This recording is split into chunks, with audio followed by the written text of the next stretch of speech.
Assalamualaikum warahmatullahi wabarakatuh.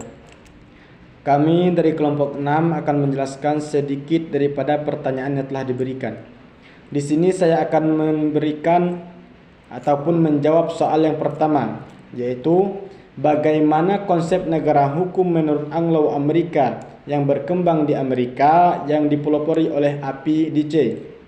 Jadi peraturan ataupun konsep-konsep menurut Anglo di Amerika ialah hakim dapat membuat keputusan berdasarkan nilai keadilan yang digali dari masyarakat.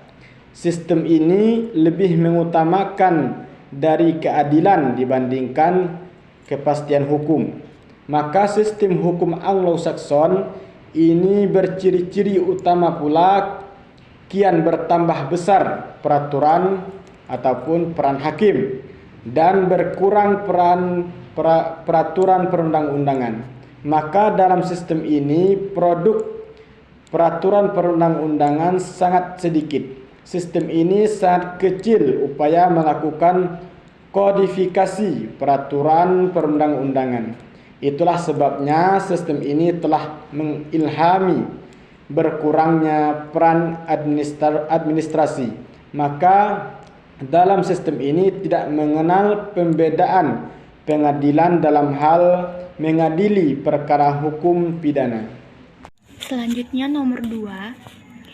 Supremasi hukum selalu diiringi dengan dianut dari mempraktekannya prinsip demokrasi atau kedaulatan rakyat yang menjamin peran serta masyarakat dalam proses pengambilan keputusan kenegaraan, sehingga setiap peraturan perundang-undangan yang diterapkan dan ditegakkan mencerminkan perasaan keadilan masyarakat.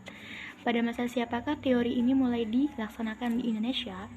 Jawabannya, teori ini berasal dari Sutandio Wijdosubroto. Dia menyatakan bahwa supremasi hukum pada posisi tertinggi dan dapat melindungi seluruh lapisan masyarakat tanpa adanya intervensi dari pihak manapun. Baiklah, saya akan melanjutkan menjawab pertanyaan yang nomor 3. Kewenangan Mahkamah Konstitusi dapat dilihat sebagai upaya pendataan hubungan kelembagaan negara dan institusi-institusi demokrasi. Berdasarkan prinsip supremasi hukum sebelum terbentuknya Mahkamah Konstitusi, lembaga manakah yang memiliki kewenangan tersebut?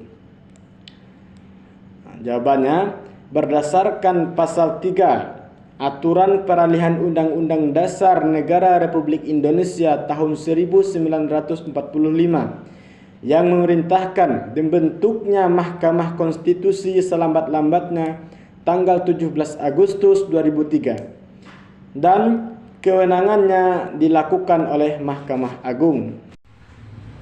Baik, di sini saya akan membacakan soal nomor 4. Apa yang dimaksud dengan supremasi dalam konstitusi?